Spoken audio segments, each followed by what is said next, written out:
அதே உமர் கத்தாப் ரலியல்லாஹு தஆலா அன்ஹு அமீருல் முஃமினீன் இருக்கும்போது பலஸ்தீனத்திலிருந்து வர்றான் இவங்களை காலி பண்ணுறது. அரபி மாதிரியே பேசிக்கிட்டு அங்கேயே இருக்கிறான். கடைசியில் 2:30 மணிக்கு 3 மணிக்கு பள்ளிவாசலில் தூங்கும்போது அந்த வாழை விஷம் வாயில் மேலே தூக்குனா கை கத்தி கீழே வந்து கை ஆடிடுச்சு.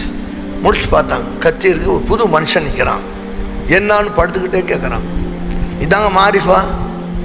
பெரிய கதை அது, நம்ம சொல்ல முடியாது. ஒரு சில உங்களுக்குலாம் அறிவாளியாக இருக்கிறதுனால போதும். அது என்னான்னு கேட்டான். இல்லை உங்களை கொலை செய்ய வந்தேன்னா, நான் ஒரு ஒற்றன். அப்படியா? ஏன் பண்ணலை? கத்தியை உருவுனேன், எடுத்தேன், கை சிவரிங் ஆச்சு கேளு. நான் தான் பார்க்கவே இல்லைப்பா, தூங்கி தானே இருந்தேன், என்னமோ தெரில, என் கை இன்னும் நிற்கலன்னா. உமர் கத்தாப் படுத்துக்கிட்டே பேசுகிறாங்க. சரி வேறு என்ன உனக்கு தேவைன்னு கேட்டான். எனக்கு ஒன்றும் தேவையில்லை, எனக்கு இஸ்லாம் தேவைன்னு. அப்படியா? உடனே எழுந்திரிச்சாங்க. உதவி எடுத்து அவர் வந்து இஸ்லாத்தை கொடுத்துட்டாங்க. அந்த ஆள் ரோமுக்கு போகிறான்.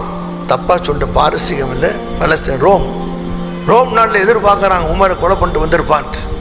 போனவொடனே எல்லாரும் வச்சுட்டு பேசுகிற, அரசரே அவர் தூங்கும் போது என்னால் அவரை கொலை செய்ய முடியல, அவர் முழிச்சிருந்தால் ரோம் நாடே ஒன்றா சேர்ந்தால் ஒன்றும் செய்ய முடியாண்டார்.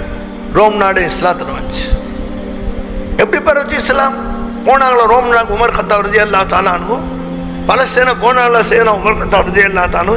இருந்த இடத்துல தானே ரசூல் ஸல்லல்லாஹு அலைஹி வஸல்லம் பக்கத்தில் ஈஜிப்டுக்கு போனாங்களா, மிஸ்ருக்கு போனாங்களா, ஓமானுக்கு போனாங்களா, இந்த யூஏ சொல்றமே அங்கே வந்தாங்களா? எங்கேயும் வராமல் எப்படி உலக முறை இஸ்லாம் பரவச்சு? நசர் தபிலாதியா